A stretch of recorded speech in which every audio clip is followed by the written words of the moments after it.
Broadcasting from Singapore and broadcasting all around the world.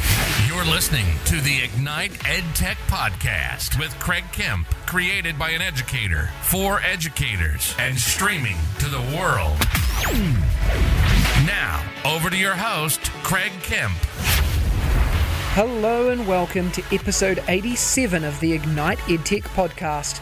I'm your host, Craig Kemp, and I'm honoured to have you join us. As most of you know, I continue to work with the incredibly talented Mark Quinn to improve the final audio quality of this podcast.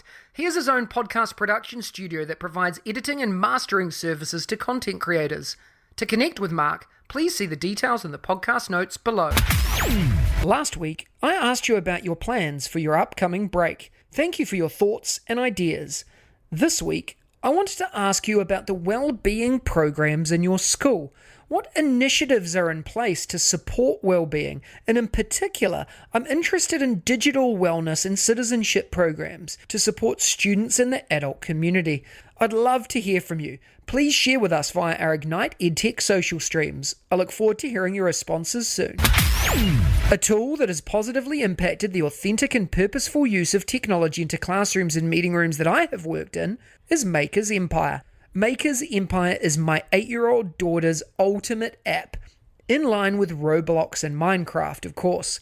Maker's Empire is a 3D design tool allowing students to create, download, and print original or community-based objects. The teacher dashboard is a hub of activity where teachers can create classes, add students, view and comment on students' designs, browse or build lessons, complete interactive tutorials, and so much more. Students can use a tablet, a mobile device, or a laptop or desktop computer to access the software, joining via a class code, a QR code, or a teacher import. Students need only a username and password to get started, and once they sign in, they can customize their avatar, complete challenges, and access the design modules.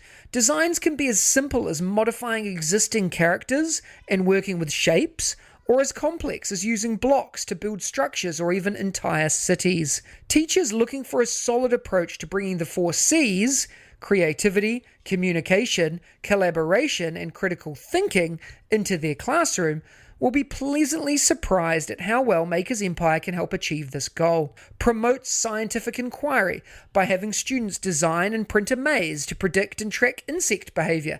Encourage mathematical design principles through the use of geometric shapes. Foster imagination by having students design the characters and worlds that they envision in books and stories that they've read or written, and breathe new life into ancient civilizations by letting students construct 3D models of architecture and artifacts. Promote student collaboration by designing a lesson around a problem, and encourage students to innovate by creating or improving upon a design. Engage hard-to-reach students by providing hands-on opportunities to learn concepts, and promote formative feedback by having students document their progress via screen recordings or a video response tool. The vast searchable library of designs allows students to view and comment on designs shared by others in their class, school, or online community. Whether students are working independently or in groups to solve a problem, or just creating something new, they're being creative and bringing abstract ideas into this concrete realm. I love Maker's Empire and have used it in my schools for years. It's easy to use, easy to integrate, and supports all learners.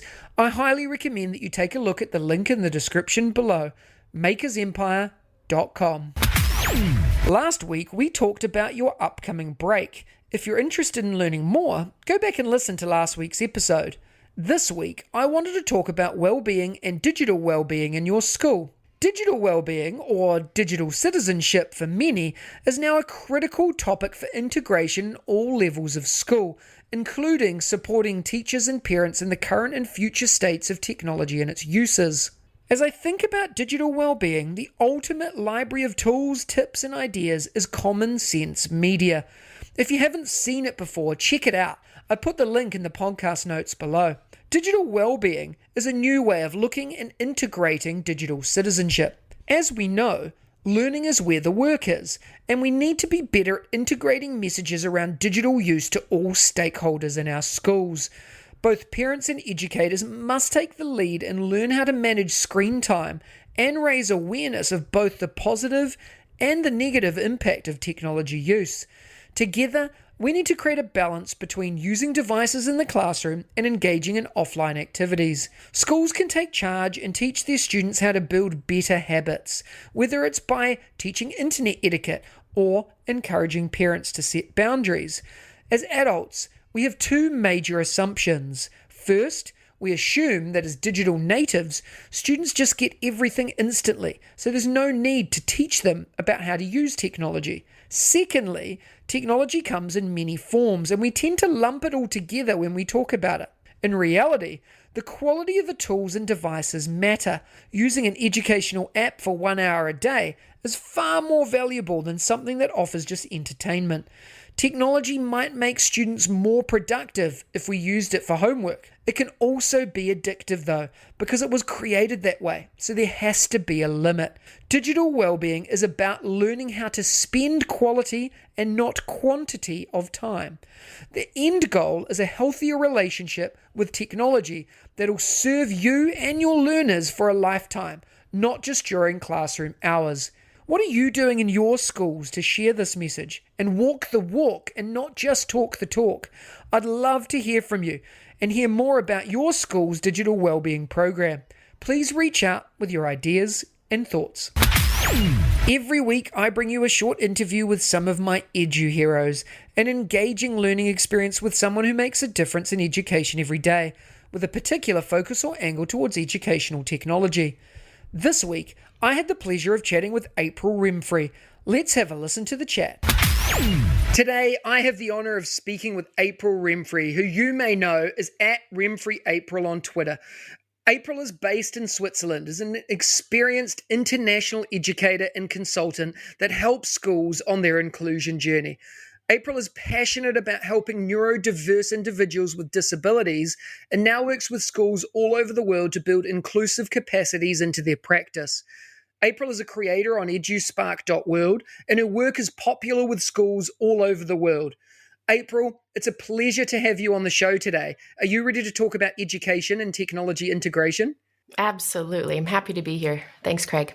Awesome. Absolutely. Let's go. Why don't you start by telling us a little bit about your current role and what inspires you to do what you do? Thank you for the question. I will tell you about half of my life right now, and we'll get into the other half of my life in a little bit. But half of my life, I work with families and schools that are globally mobile, international environments. I help families find the right place for their child that's neurodiverse or has a disability. And then on the other hand, I work with schools to help them up their inclusion game through training and coaching. It's amazing. And the work that you do, I've seen firsthand how inspirational it is and how engaging your work is with schools. And it's a real pleasure to be able to amplify that work out to the schools within the networks that we have. Tell us a little bit about your work with schools and their neurodiverse learners. Why do schools bring you in and how do you help? Sure. There's a few different reasons schools might bring me in. One I'm working with right now has come to the realization, as many international schools have, that there's just not enough training for teaching assistants out there. We have so much PD allocated to teachers, admin, and all of that, but our teaching assistants just get left on the side. And to be honest, in the neurodiverse space, in the learning support space, these are the most untrained people in the school working with the children that have the highest needs. The equation simply does not add up. These are the people that these schools are realizing, if we're going to get the most bang for our buck, if we're going to take those people that are just a little bit below the line and pop them up over the line, it's our teaching assistants. So those are the people I work with right now. And the reason that's come up for me, it's been so present in my mind, is my very first teaching job. I had 12 students and 12 teaching assistants. And those teaching assistants had the biggest hearts of anybody I'd ever met, but not a single one had experience with neurodiverse kids.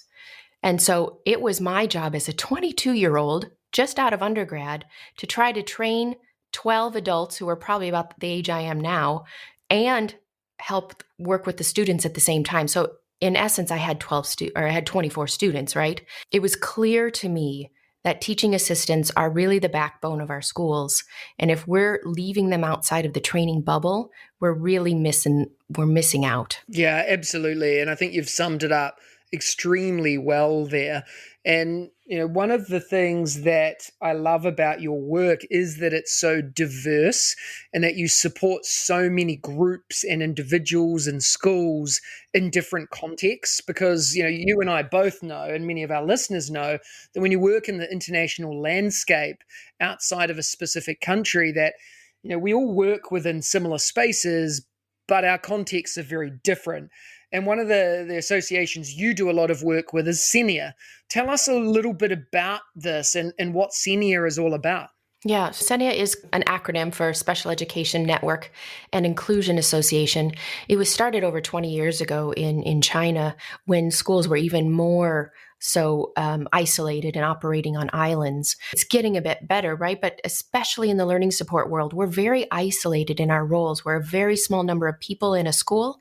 Many people that are working in the gen ed setting don't have any experience with learning support. So it creates this environment of continually being stuck with your own group of people inside your school, and it becomes really insular, and you lose track of what's going on in the rest of the world and the progress that's being made. So the goal of SENIA is to build those networks of learning support teachers and teaching assistants and spread the word of learning support and spread the word that schools can be easily more inclusive. And we have every year, we have an online conference in December. And this 2 years ago, we went online for obvious reasons. We had about 850 people join our conference. And then last year in December, just 4 months ago, we had 2,300 people on that conference because people were so desperate for that type of support, that type of PD. And it was a conference where the videos were available for 4 months. So you could take in that 72 hours of conference material in short bursts, which is really the key to being able to digest. I love in-person conferences, don't get me wrong. I love the networking part of it. But I was in one in Brussels before the world changed about 3 years ago. And I remember having to go back to my hotel room at about 3:00 in the afternoon and close the blinds and just lay down in bed because I was so overwhelmed with all the information intake, which felt great, but it's overwhelming. Being able to have online conferences, I think is, and you know this, I'm preaching at the choir here, is that it's the wave of the future. It's going to stay with us regardless of what happens in terms of COVID. It's just how we are going to be able to take information in better and really digest and do something with it instead of saying, yeah, I went to a conference, I checked the box. It's the purpose. So SENIA is spreading out around the world. I'm on the international board, and I'm also the head of the board here in Europe. And we're starting to build up country chapters because, like you were saying, in the international school world, we are all international schools, but our context is very different if we're talking about a school in Brussels versus a school in Bangkok. So the idea is to bring people together locally and regionally as well as globally. Yeah, you've done a really good job, April, of sharing the work that SENIA does. And, on a larger scale, there's a lot more that they could be doing as well with schools, I think, that haven't really found out firsthand the work that should be happening or should be supporting in TAs and the work that teaching assistants are doing and the professional learning that they need. And that ties really nicely into the course you have on eduspark.world, which is titled Inclusive Teaching Assistant Training. Tell us a little bit about this and why listeners should jump on and learn with you here. Yeah, thank you. I should also say that SENIA has a certification course for teachers that they're running right now. So this links quite well with what I'm doing with the teaching assistants. Every school has teaching assistants, right? And I'm speaking specifically to those that are working with students in learning support. However, the biggest problem I find in schools, other than not having enough training, is that teaching assistants are very fluid.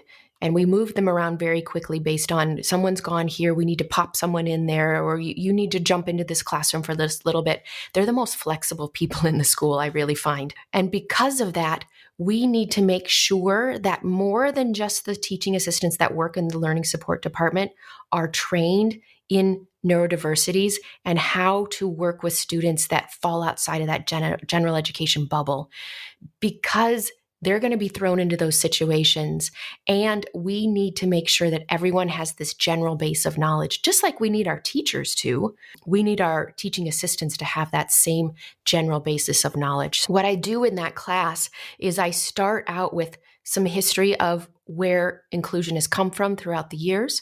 Then we move on to talking about some of the most basic diagnoses that you will see in a school. So we're ensuring that everybody's on the same playing field and they have the same basis of knowledge. And one of the things I see in schools in general, and it's not just assistants, I see it with teachers too, we hear the same words over and over, and we may not be all on the same page with what those mean.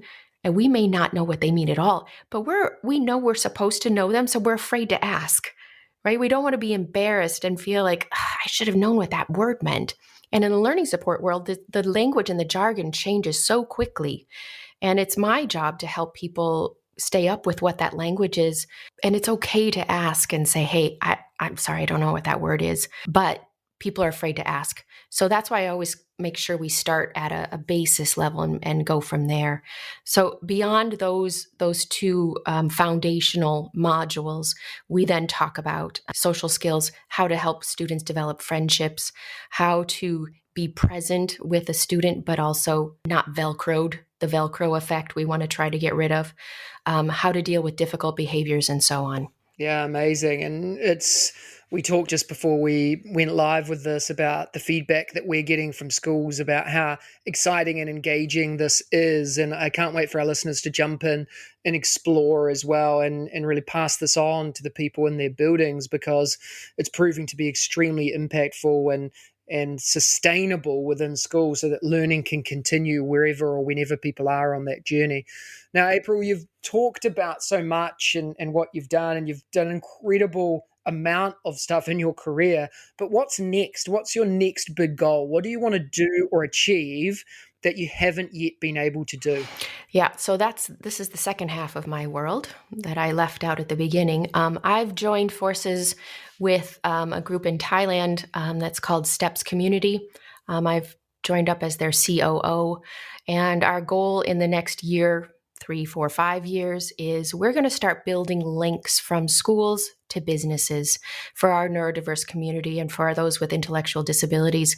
In the world in general, we have about 1 billion people with disabilities, and those people tend to be employed at about a 25 to 30% rate. So you can imagine how demoralizing that is, and because we all need a purpose, right? So our goal is to work with schools to develop the skills of those individuals, especially in international schools. This is where we can really make an impact, I think, in international schools, is start to include students of all abilities and really turn out those global citizens that we so talk about all the time, is building a school that represents everybody in our world and have those people with neurodiverse needs and intellectual disabilities learning workplace training skills. But what we know is that when you send those people into the workplace needs to be just as trained and ready to accept those individuals. And we're seeing more and more that they're ready to. So what we're doing is we're training the workplace, we're training the businesses and the corporates to be ready to have the right jobs available, have a buddy system set up, have a job coaching system set up, and be that link between the school and the business. That's the next big step, and I'm so excited about it. It's been really hard to keep my mouth closed about it because it's so exciting. And we often hear in international schools when someone applies, a family comes and applies, we'll take those 2 kids, but we won't take your 3rd child, right? And we've got to do something about that. We have to fix that. And that starts with administrators being ready to see that we are ready to take the next step and be more inclusive, but it goes all the way down to training our teaching assistants better, training our general education teachers in co-teaching, so they are working with learning support teachers, one directly in the classroom. But then again, we have to have those links. So that might look like setting up a coffee shop on your campus that's run solely by individuals that are neurodiverse. It may be doing some back office work, that you have people that are doing some of the work that can be parceled off from an administrator's job. So there's so many different options, but I think it's the way that we move forward in the future to make our international school world really sending out truly global citizens. Yeah, fantastic. Everything that you said there, April, really resonates well with me. And I know we've talked about a lot of this stuff before, and it really excites me, the work that you're going to be doing with STEPS. And, we've talked about the work that you're looking to do and engaging in as well. And it's much needed. Now is the time to make this change. And I hope that some of our listeners engage with you in this space as well, because I'm excited about where you're going to be going with it. Let's jump into some quick fire questions. The first thing that comes to your head, and a brief why. What is your hashtag one word for 2022? Yeah, it's neurodiversity. This is the word that we need to start using to refer to people that just have the differences in the brain. The brain is different in every single individual in the world. And we talk about neurotypical and neurodiverse. And I think it's the word that people need to start understanding and using in their normal vernacular instead, and try to get away from the word disabilities. Because when we're using the disses, immediately it has a negative connotation. And it's the neurodiverse is the word the community wants us to be using. So we're referring to people that have ADHD or autism or mental health differences. And so it encompasses a very large group of people in our world. What is your favorite EdTech book or resource? I don't know if it's an EdTech book, but right now I've really been diving into Daniel Sobel's book about inclusion in the classroom and how to actually do it.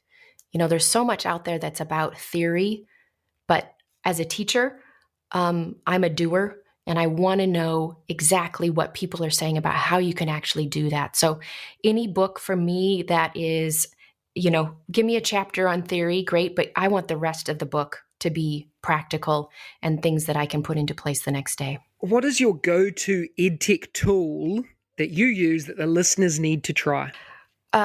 Right now, I'm loving SenSpark. It's a really tiny group that I can go on because I didn't mention the tool that I have that's a way of monitoring student progress for learning support departments. That's also called STEPS, Strategic Tracking of Educational Progress.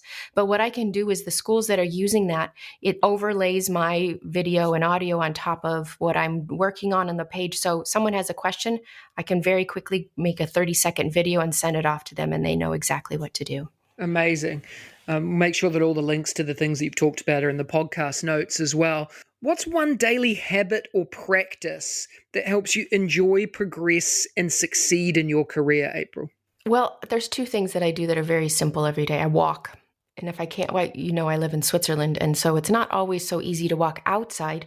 And so this last year, I got myself a treadmill that goes under my desk, so I can raise my desk up and walk as I'm creating. And I find that the movement makes me create a lot faster, and it flows out because I have to write a lot. And so that extra movement of the legs helps my brain work a little bit better. The second one for me is that I have to know that everything else in my life is well taken care of before I can be creative. So for me, I love to plan. So creating menus for the week and meal planning, I love it. And it's once I have that out on a Monday, I can make sure the rest of my work flows. April, you've shared so much with us today. You've given us so many links and ideas to go away and think about. What is the best way for the listeners to follow and connect with you? You can find me on LinkedIn, April J. Remfrey. I'd like you just to go to my website. It's remfreyeducationalconsulting.com. It starts you off on a landing page there where you can choose if you're a parent or a school. Sometimes it's helpful to check out both sides of that. If you're a school, to see what I offer parents.